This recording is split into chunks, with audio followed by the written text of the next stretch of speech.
Hello అండి, welcome to my channel. మురళిని పెళ్లి చేసుకుని వచ్చిన దివ్య షాక్లో పిక్కి పద్మావతి. దివ్య మురళిని పెళ్లి చేసుకోవడం ఏంటి? అదంతా ఎలా జరిగిందో తెలుసుకోవాలంటే ఈ వీడియో స్కిప్ చేయకుండా పూర్తిగా చూసేయండి. విక్కీ దగ్గరుండి పద్మావతి కోలుకునేంత వరకు తన్ని జాగ్రత్తగా చూసుకుంటాడు. అలా కొద్ది రోజులు గడిచిపోతుంది. పద్మావతి హాస్పిటల్ నుంచి డిశ్చార్జ్ అయ్యే టైం కూడా వచ్చేస్తుంది. విక్కీ పద్మావతిని తీసుకుని ఇంటికి వస్తాడు. అను పద్మావతికి దిష్టి తీసి ఇంట్లోకి తీసుకుని వెళ్తారు. ఫ్యామిలీ మెంబర్స్ అంతా పద్మావతి కోలుకొని ఇంటికి రావడంతో సంతోషంగా ఉంటే దివ్య మాత్రం టెన్షన్ పడుతూ ఇంటి నుంచి బయటకు వెళ్ళి ఆటోలో ఎక్కడికి వెళ్తుంది. దివ్య వెళ్ళింది కూడా పట్టించుకోకుండా విక్కీ వాళ్ళంతా పద్మావతితో మాట్లాడుతూ ఉంటారు. పద్మావతి వాళ్ళు తను ఎంతగా మిస్ అయ్యారో అర్థం చేసుకొని వాళ్ళతో సంతోషంగా మాట్లాడుతూ ఉంటుంది. అప్పుడే అను పద్మావతికి ఎంతో ఇష్టమైన మిర్చి బజ్జీ తీసుకుని వస్తుంది. పద్మావతి అది చూడగానే, అక్క ఇది నా కోసమే చేసుకొచ్చావా అంటే అను నవ్వుతూ అవునమ్మి అంటూ తన చేతికి ఇవ్వబోతూ ఉంటే విక్కీ అను చేతిలో ఉన్న మిర్చి బజ్జీ తీసుకొని నువ్వు ఇబ్బంది పడ్డామెందుకు, నేను తినిపిస్తా అంటూ పద్మావతికి తినిపిస్తూ ఉంటే పద్మావతి విక్కీ వైపు చూస్తూ ఉంటుంది. వాళ్ళిద్దరూ అలా సంతోషంగా గడుపుతూ ఉంటే వాళ్ళ మధ్యలో మనమెందుకు అన్నట్టుగా కుచ్చెల నారాయణ ఆర్షను అక్కడి నుంచి పక్కకి వెళ్ళిపోతారు. విక్కీ పద్మావతి వాళ్ళు వెళ్ళింది కూడా పట్టించుకోకుండా మిర్చి బజ్జీలు ఎంజాయ్ చేస్తూ ఉంటారు. ఇటువైపు దివ్యను చూపిస్తారు. దివ్య మురళి ఉన్న ప్లేస్కి వెళ్ళి తనకు ఫోన్ చేస్తుంది. మురళి ఫోన్ లిఫ్ట్ చేస్తూ హలో అని అంటాడు. అటువైపు దివ్య, బావా నువ్వు అర్జెంట్గా ఇంటి బయటికి రా, నిన్ను బయటే ఉన్నాను అంటే ఆ మాటకు మురళి షాక్ అవుతూ ఏమైంది దివ్య, మళ్ళీ అక్కడ ఏదైనా జరిగిందా, అయినా ఇక్కడికి ఎందుకు వచ్చావు, మనం ఎప్పుడు కలిసి ప్లేస్కి రావచ్చు కదా అంటే ఆ మాటకు దివ్య ఏడుస్తూ బావా నువ్వు వస్తావా లేదా నేనే ఇంట్లోకి రావాలా అంటే ఆ మాటకు మురళి వద్దొద్దు నేనే వస్తున్నా అంటూ హడావిడికి ఇంటి బయటకు వస్తూ ఉంటే అరవింద వీడెందుకు ఇంత టెన్షన్ పడుతూ వెళ్తున్నాడు అంటూ మురళి వైపు చూస్తూ ఉంటుంది. మురళి ఇంటి బయటకు వచ్చి దివ్య చేపట్టుకుని పక్కకు తీసుకుని వెళ్తూ అసలు ఇక్కడికి ఎందుకు వచ్చావు దివ్య, నేను అరవింద చూస్తే నీకే కాదు మనిద్దరికి సమస్యని, ఇంతకీ నువ్వు ఇక్కడికి ఎందుకు వచ్చావు, అసలు అక్కడ ఏం జరిగింది అంటూ మురళి కోపంగా మాట్లాడుతూ ఉంటే దివ్య ఏడుస్తూ బావా అంటూ మురళి నాకు చేసుకుంటుంది. దాంతో మురళి దివ్యను ఓదార్చిలా మాట్లాడుతూ ఏం జరిగిందని అడుగుతూ ఉంటే సమాధానం చెప్పకుండా ఇలా ఏడుస్తూ ఉంటే అక్కడ ఏం జరిగిందో నాకేం తెలుస్తుంది, అసలు ఏం జరిగిందో చెప్పు చెప్పు అంటూ దివ్యను పట్టుకుని మాట్లాడుతూ ఉంటే దివ్య బావా ఇక నేను ఆ ఇంట్లో ఉండలేను, నన్ను ఇప్పుడే పెళ్లి చేసుకో బావా. ఆ మాటకు మురళి షాకింగ్గా ఏంటి పెళ్ళ, ఏం మాట్లాడుతున్నా దివ్య అంటే ఆ మాటకు దివ్య అవును బావా ఇప్పుడే మన పెళ్ళి జరిగిపోవాలి, లేదంటే నేను చచ్చిపోతాను అంటూ మురళిని బెదిరించేలా మాట్లాడుతూ ఉంటే మురళి దివ్య ఎందుకు ఇలా మాట్లాడతావు, నువ్వు లేకుండా నేను బ్రతకగలనా, పెళ్ళే కదా సరే చేసుకుందాం, కానీ ఇది సరైన సమయం కాదు అంటే ఆ మాటకు దివ్య మురళి చేతిని తన కడుపు మీద వేసుకొని ఇప్పుడు మనం పెళ్లి చేసుకోకపోతే నేను నా కడుపులో పెరుగుతున్న బిడ్డ ఇద్దరు చచ్చినంత ఒట్టు అంటే ఆ మాటకు మురళి బాధపడుతున్నట్టుగా దివ్య నువ్వు చేసిందేంటి, ఇలా చేయడం తప్పు అంటూ తన చేతిని వెనక్కి లాగేసుకుంటాడు. దివ్య ఏడుస్తూ ప్లీజ్ బావా మనం ఇప్పుడే పెళ్లి చేసుకుందాం బావా అంటూ ఏడుస్తూ ఉంటుంది.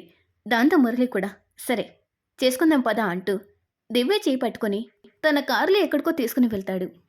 ఇటు విక్కీ పద్మావతి టాబ్లెట్లు వేసుకున్న సమయం అవడంతో టాబ్లెట్లు తీసుకుని వస్తాడు. పద్మావతి విక్కీ చేతిలో ఉన్న టాబ్లెట్లు చూసి శ్రీనివాస నాకేంటిది, ఇప్పుడు నేను ఇవన్నీ వేసుకోవాలా అన్నట్టుగా తన మనసులో అనుకుంటూ విక్కీ చేతిలో ఉన్న టాబ్లెట్స్ వైపే భయంగా చూస్తూ ఉంటుంది. విక్కీ పద్మావతి పక్కనే కూర్చుంటూ పద్మావతి టైం అవుతుంది ఈ టాబ్లెట్ వేసుకో అంటూ పద్మావతికి ఇవ్వగానే పద్మావతి సరు ఇప్పుడు నేను టాబ్లెట్ వేసుకోవాలా, ఇప్పుడు నాకు సరైపోయింది కదా ఇంక ఈ టాబ్లెట్ ఎందుకు, అసలే ఈ టాబ్లెట్ చాలా చేదుగా ఉన్నాయి అంటూ పద్మావతి మాట్లాడుతుంటే విక్కీ ముందు నువ్వు నవ్వు తెరుపు అంటూ తనే స్వయంగా టాబ్లెట్ వేస్తాడు. దాంతో పద్మావతి శ్రీనివాస అంటూ విక్కీ వైపు కోపంగా చేస్తుంటుంది. విక్కీ నవ్వుతూ నీకేదైనా కావాలంటే నాకు చెప్పు, అదేదైనా నేనే తీసుకొస్తా అంటే ఆ మాటకు పద్మావతి నిజంగా చెప్తున్నారా, మీరు నా కోసం ఏదైనా చేస్తారా అంటే విక్కీ చేస్తానని చెప్తున్నాను కదా నీకేం కావాలో చెప్పు అంటే ఆ మాటకు పద్మావతి అయితే నా కోసం మిర్చి పచ్చి చేసుకొస్తారా అంటే ఆ మాటకు విక్కీ మిర్చి పచ్చినా నేనా అన్నట్టుగా పద్మావతి వైపు చూస్తూ ఉంటే పద్మావతి మీరే చెప్పారు కదా నా కోసం ఏదైనా చేస్తానని, నేను అడిగిన చిన్నదే అది కూడా చేయలేపరా అంటే ఆ మాటకు విక్కీ సరే చేసుకొస్తా అంటూ అక్కడి నుంచి కిచెన్ వైపు వెళ్తాడు. అప్పటికే అను కిచెన్లో వంట చేస్తూ ఉంటే విక్కీని చూడగానే, బావగారు ఏదైనా కావాలా అంటే విక్కీ ఇబ్బందిగా, అది అది పద్మావతి మిర్చి పచ్చడిగింది అని విక్కీ చెప్పగానే అను నవ్వుతూ, అంతే కదా, నేను చేసుకొస్తాలేండి అంటే విక్కీ, అది కాదు, తను నన్ను చేయమనింది అంటే ఆ మాటకు అను నవ్వుతూ, అవునా, మరి మిర్చి పచ్చడి చేయడం మీకొచ్చా అంటే విక్కీ రాదు అన్నట్టుగా తలుపుతాడు. దాంతో అను, ఎలా చేయాలో నేను చెప్తాను, మీరు చేయండి అంటూ తన పక్కకు వెళ్ళి నిలబడుతుంది. విక్కీ అను చెప్పినట్టే పద్మావతి కోసం బజ్జీలు చేస్తూ ఉంటాడు. అలా ఎన్నో తిప్పలు పడి ఒక 10 చేస్తే అందులో ఒక 4 మంచిగా వస్తాయి. విక్కీ అమ్మయ్య చేసేసాను అన్నట్టుగా ఆ బజ్జీలన్నీ ప్లేట్లోకి తీసుకొని అయిపోయింది అంటూ అను వైపు నవ్వుతూ చూస్తాడు. అను కూడా సరే అయిపోయింది కదా, ఇక వెళ్ళండి అంటూ విక్కీ నా గురించి పంపించి విక్కీ కిచెన్లో చేసిన రచంతా చూసి భగవంతుడా అంటూ తల కట్టుకుంటూ కిచెన్ మొత్తం సరి చేసుకుంటూ ఉంటుంది. విక్కీ సంతోషంగా పద్మావతి దగ్గరకు వెళ్ళి తను చేసిన బజ్జీలు చూపిస్తాడు. పద్మావతి ఆ బజ్జీలను చూడగానే, ఏంటివి, నేను అడిగిన మిర్చి బజ్జీలు కదా అంటే ఆ మాటకు విక్కీ, నేను చేసింది కూడా అవే కదా, పద్మావతి ఏంటి ఇలా మాట్లాడుతుంది అన్నట్టుగా పద్మావతి వైపు చూస్తూ ఉంటాడు. పద్మావతి, సరు ఏంటివి అంటే విక్కీ మెలకులోకి వచ్చి, మిర్చి బజ్జీ ఇవాళ కనిపించడం లేదా అంటే పద్మావతి నవ్వుతూ, ఇవి మిర్చి బజ్జీ అంటారా, ఇలాంటివి నేను ఎక్కడ చూడలేదు అంటూ తను నవ్వుతూ ఉంటే, విక్కీ నువ్వు అడగావని నా చేతులతో చేసుకొచ్చాను, నీకు నచ్చకపోతే తినొద్దు అంటూ విక్కీ అక్కడి నుంచి వెళ్తూ ఉంటే అప్పుడు పద్మావతి, సరే సరే ఆగండి, నేనేదో మిమ్మల్ని ఆట పడించాలని అన్నాను, మీరు నా కోసం చేసుకొచ్చారు కదా, అవి ఎలా ఉన్నా నాకు చాలా ఇష్టం, ఇటివ్వండి అంటూ విక్కీ చేతిలో ఉన్న మిర్చి పచ్చలు తీసుకొని విక్కీకి చూపిస్తూ, ఇదిగో చూడండి నేను తింటున్నా అంటూ ఒక బైట్ చేస్తుంది. అంతే, పద్మావతికి అవి చూసేకెలా ఉన్నా టేస్ట్ మాత్రం చాలా బాగుంటాయి. పద్మావతి సంతోషంగా, సరు సూపర్గా చేశారు, నాకు కూడా ఇలా చేయడం రాదు, నాకు ఇలా చేయడం ఎలా నేర్పిస్తారా అంటే ఆ మాటకు విక్కీ, సర్లే తిను అన్నట్టుగా పద్మావతి పక్కన వెళ్ళి కూర్చుంటాడు. పద్మావతి, మీరు కూడా తింటారా అంటూ విక్కీకి తినిపించడానికి వస్తూ ఉంటే విక్కీ, నాకొద్దు నువ్వు తిను అంటూ తను మిర్చి బజ్జీలు ఎంజాయ్ చేస్తూ ఉంటే తన వైపు ప్రేమగా చేస్తూ ఉంటాడు. అను కిచెన్లో వంట చేసిన తర్వాత పాప కోసం పాలు వేడి చేసి ఊయాలో ఉన్న పాప దగ్గరికి వస్తూ ఉంటుంది. అప్పుడే అను ఎవరిని చూసి షాక్ అవుతూ, బావగారు బావగారు అంటూ విక్కీని పిలుస్తుంటుంది. విక్కీ కూడా అను మాటలకు అసలు ఏం జరిగింది అన్నట్టుగా హడావిడిగా రూమ్ నుంచి బయటకు వస్తాడు. విక్కీ కూడా అలానే షాక్ అవుతూ అలానే చూస్తూ నిలబడిపోతాడు. అంతలో కుచల, నారాయణ, ఆర్య కూడా వస్తాడు. పద్మావతి కూడా మెల్లిగా పైకి లేచి, ఏం జరిగింది, అక్క ఎందుకు అలా టెన్షన్ పడుతూ పిలిచింది అంటూ తను కూడా అక్కడికి వస్తుంది. అంతే, తను కూడా షాకింగ్గా వాళ్ళ వైపు చూస్తుంటుంది.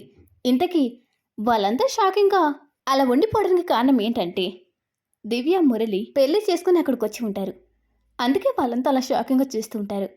విక్కీ దివ్య దగ్గరికి వెళ్తూ, దివ్య ఎంత పని చేసావు, ఇలా ఎందుకు చేసావు అంటూ తన్ని కొట్టడానికి వెళ్తూ ఉంటే దివ్య మురళి వెనక్కి వెళ్ళి దాక్కుంటుంది. మురళి విక్కీ వైపు నవ్వుతూ చూస్తూ ఉంటాడు.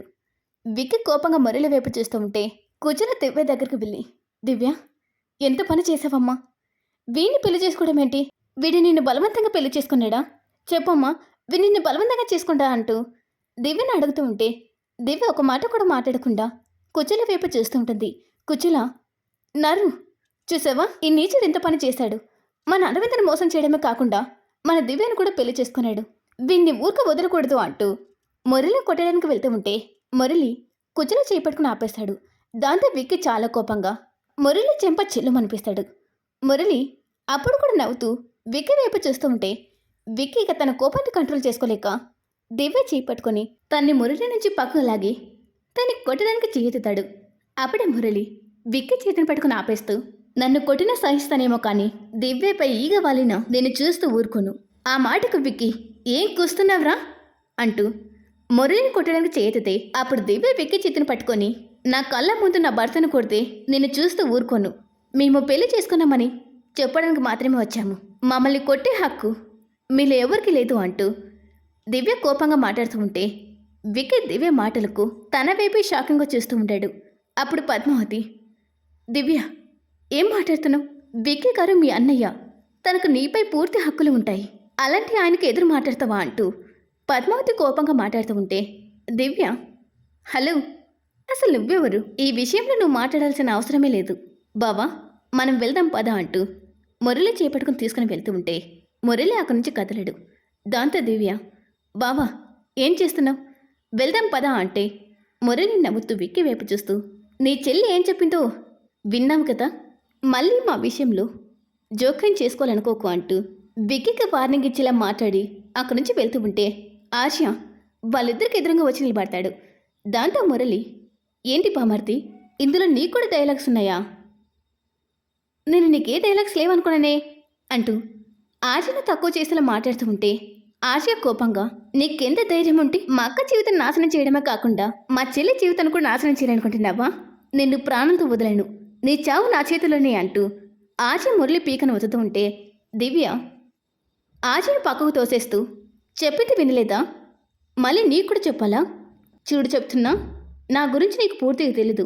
నా భర్త జోలికొస్తే నేనేదైనా చేస్తాను అంటూ దివ్య వార్నింగ్ ఇస్తూ ఉంటే ఆర్య తన వైపు షాకంగా చూస్తూ ఉంటాడు.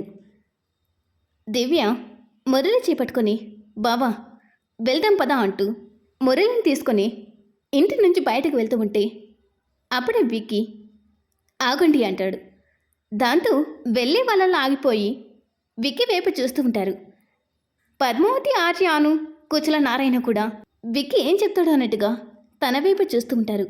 విక్కీ దివ్య ముందుకు వెళ్ళి నిలబడుతూ, నువ్వు నాకు నాన్న అప్పగించిన బాధ్యత, నీకు ఒక మంచి జీవితాన్ని ఇద్దామనుకున్నా, కానీ నువ్వు ఇలాంటి పని చేస్తావని నేను ఎప్పుడు ఊహించలేదు. అయినా వీడి గురించి నీకేం తెలుసని విని పెళ్లి చేసుకున్నావు? ఏ ధైర్యంతో వీడితో జీవించాలని వెళ్తున్నావు? విక్కీ ఇలా మాట్లాడుతూ ఉంటే దివ్య విక్కీ మాటలకు తన వైపు చూస్తూ ఉంటుంది. మురళి విక్కీ తన మాటలతో దివ్య మనసు ఎక్కడ మార్చేస్తాడో ఏంటో అన్నట్టుగా విక్కీ వైపు, దివ్య వైపు చూస్తూ ఉంటాడు.